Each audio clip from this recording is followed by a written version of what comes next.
Merhaba arkadaşlar. Bu dersimizde Shotcut'ın ses efektlerini şöyle bir göz atacağız. Tabii ki bütün ses efektlerini değil, sadece belli başlı işinize yarayabileceğini düşündüklerim. Çünkü bazı ses efektleri var ki oldukça karmaşık. Zamanla bunlar hakkında bilgi edindikçe yine sizlerle paylaşacağım. Ama dediğim gibi şu anda en basit, en temel olanından sizlere bahsedeceğim.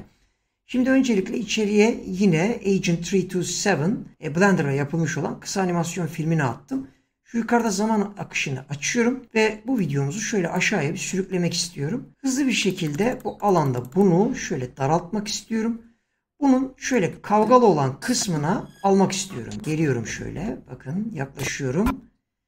Şu bölümü bir yere getirdikten sonra burada kavgaya başlayacaklar. Bakın bu bölümde videomuz seçiliyken ya buradaki hani oynatma başından bölü ya da S'yi kullanarak burayı bir kırpıyorum.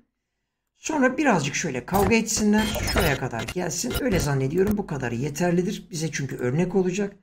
Tekrardan bu bölümden silme işlemini gerçekleştiriyorum. Sağda kalan bölüm için sağ tıklıyorum. Burayı kaldırıyorum. Solda kalan bölüm için de sağ tıklıyorum. Ve kaldır diyorum. Birazcık şurayı genişletebilirim. Hafiften. Bu kadarlık bölüm benim için yeterlidir.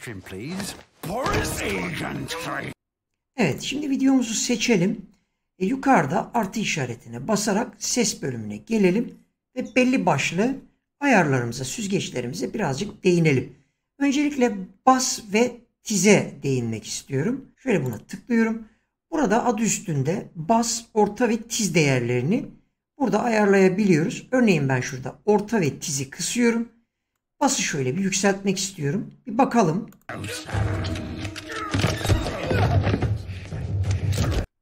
Burada sesin çok daha basının fazla olduğunu görmekteyiz. Şimdi tam tersine bası kapatalım. Sadece şöyle bir tizi açalım. Tizin çok daha böyle sesin ince çıktığını bir fark edelim.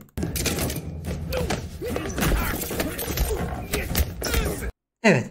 Bu ayarlarla oynadığınız zaman zaten özellikle de kulaklıkla bunu yaparsanız ki size tavsiyem budur. Çok daha iyi bir şekilde ayırt edebilirsiniz. İsterseniz tizi de kapatıp orta değerleri açabilirsiniz. Ve bu hazır ayarlar bölümünde de örneğin bası, ortayı ve tizi içerisine alacak şekilde böyle şablonlar hazırlayıp aradaki farkı da hızlı bir şekilde görebilirsiniz. Örneğin ortayla ilgili diyelim, bakın sadece orta açık. Ve şuraya tıklarız. Bu bölümü orta dersiniz. Bası yükseltirsiniz. Buraya tıklarsınız. Burada bas, orta ve tiz otomatik olarak artık burada ön izlemeli hale getirilmiş olur. Şablon haline getirilmiş olur. Örneğin orta için orta deriz. Şöyle bir deneyelim. Üşenmeyelim. Kapatalım bunu. Sadece bası açalım. Tekrar buraya tıklıyorum.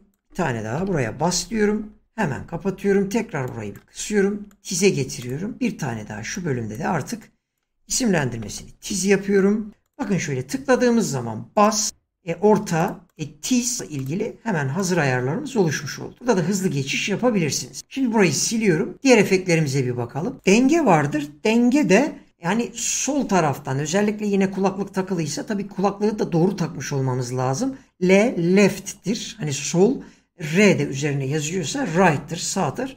Şimdi burada mesela sola aldığım zaman örneğin bu ortadadır. 0.50 değerindedir.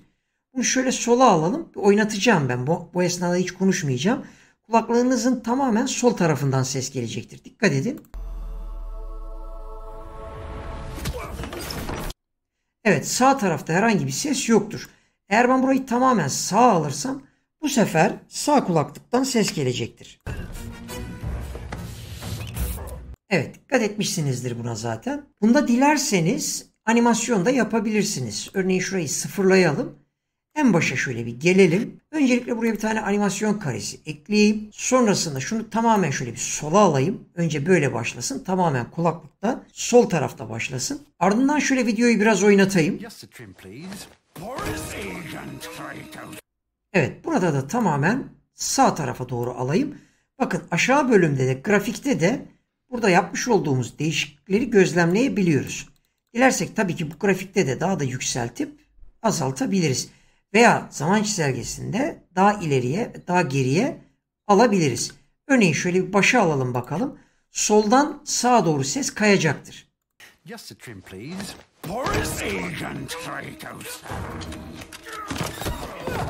Bundan sonraki bölümde de tamamen sağdan geliyormuş gibi oldu ses. Böyle bir animasyonda pekala gerçekleştirebilirsiniz. Şimdi şöyle bir gecikme var. Bu gecikme de ayrı bir ses dosyanız varsa, örneğin buradaki hani beraber bu videonun içerisine işlenmiş bir ses var. Ayrı bir ses dosyanız var ve birbiriyle eşleşmemiş durumda. Buradaki gecikmeyi birazcık böyle artırıp azaltarak sesin çok daha böyle erken veya geç gelmesini sağlayabiliriz. Örneğin gecikmeyi birazcık şöyle kısmak istiyorum. Bakın şimdi. Dikkat edin. Burada artık birazcık daha böyle sanki erken mi başladı? Bir daha bakalım. Evet, ses erken başlamış oldu. Şurayı şöyle bir yani resetleyelim. Birazcık daha ileriye doğru alalım. Bakalım.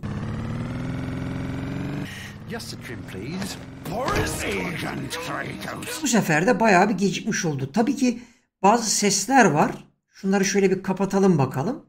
Acaba aynı sesler olacak mı? Evet, şu anda herhangi bir şey fark etmiyor. Birazcık şöyle artıralım, bir daha bakalım. Demek ki bunları açmak lazım. Şöyle ıslak noktasına getirelim. Evet, biraz sorunlu açıkçası. Hani kuruyu kapatalım, geri beslemeyi birazcık açalım. Şöyle bir bakalım. Demek ki buradaki kuru değerinde ıslığa getirmemiz gerekiyor. Çok verimli bulmadım. Belki hani siz denerseniz çok daha etkili sonuçlar alabilirsiniz. Şöyle bir daha bir bakalım. Evet, şu anda sesin bayağı bir gecikmeli olduğunu görüyoruz. Buradaki ayarlarla biraz oynayın arkadaşlar. Ben hani dediğim gibi çok verimli bulmadım. Ama böyle bir senkronizasyon sorunu falan varsa, eşleştirme sorunu, bunu pekala kullanarak eşleştirme yapabilirsiniz. Sık kullanılanlarından birisi de kazançtır. Bildiğimiz sesin düzeyidir. Bakın şimdi.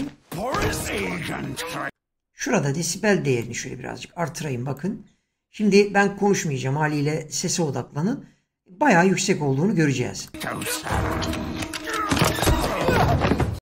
Evet, kazanç bölümünden eksi değerlere getirdiğimizde, şöyle eksi 12'ye getirdiğinde dikkat edin.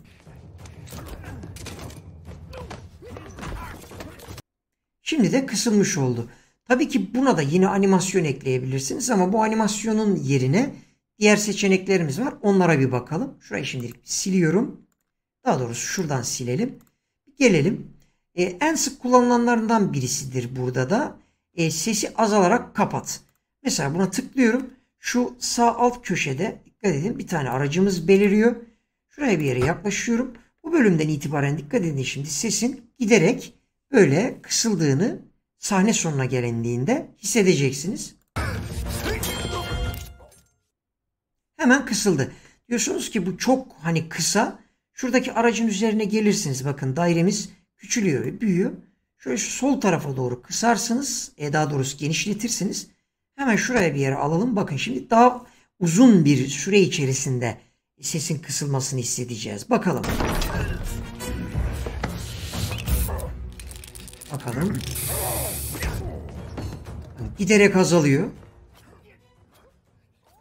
Evet. Neredeyse tamamen kayboldu diyebiliriz. Evet, gelelim bunu da silelim. Şurada bir de sesi yükselterek aç vardır. Bunun da aynen bu bölümde, bakın bu sefer sol bölümde, diğer tarafta sağ bölümdeydi. Şimdi hemen bir oynatalım bakalım. Tabii ki başa alalım öncelikle. Ses kısıktan başlayacaktır. Giderek artacaktır. Yine bunu da buradaki dairemizde sağ tarafa sürükleyerek ilk başlarda hemen hemen hiç ses yok. Biraz ilerledikten sonra ses gelecek. Bakalım şöyle. Evet, giderek arttı ve normal düzeyine geldi. Tabii ki çok uyumlu olmadı ama sizler de tabii bunu kullanabilirsiniz. Bence bu kadar mesafe çok da iyi değil. Yani şuralara bir yere alırsak sanki daha iyi olacakmış gibi. Evet. Buradaki tercih dediğim gibi yine size kalmış. Şimdi bunu da şöyle bir sileyim. Bakın burada birçok aslında bakarsanız hani efekt var. Diğerlerini de sizler deneyebilirsiniz ama belki hani yankıya bir bakalım. Eğer çalışıyorsa. Çünkü bir önceki sürümde yankı bende çalışmıyordu. Bir de bunu deneyelim. Son olarak bakalım.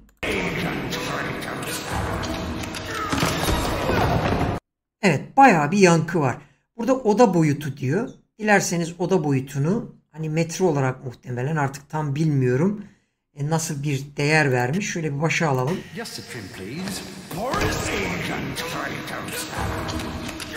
Evet.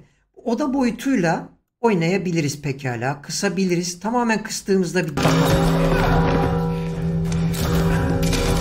Oo, bayağı bir bu sefer hani boru gibi bir ses çıkmakta. Bunu da istemeyiz. Birazcık açmamız lazım. Yankı süresi var mesela. Bunu artırabiliriz. Bakın görüyoruz. Bayağı bir etkili. Diğer araçlara da sizler şöyle bir bakarsınız arkadaşlar. Sönümleme var. Bant genişliği var. Tok işaret düzeyi var. Bunları şöyle kısarak size tavsiyem. Öncelikle bir tamamen kısın. Şöyle bir farka bakın. Sonra eski hallerine düzenleyip yeniden farklı değerleri kısarak deneyebilirsiniz. Evet arkadaşlar, böylelikle Shotcut'ın temel ses efektlerine şöyle bir göz atmış olduk. Dediğim gibi diğer karmaşık ses efektlerine de, daha ileri düzey ses efektlerine de hakim oldukça bunlarla da ilgili ayrıca bir ders hazırlamayı düşünüyorum. Evet, bundan sonraki derslerimizde görüşmek üzere. Kendinize iyi bakın. Hoşça kalın. Hep ama hep mutlu kalın diyorum.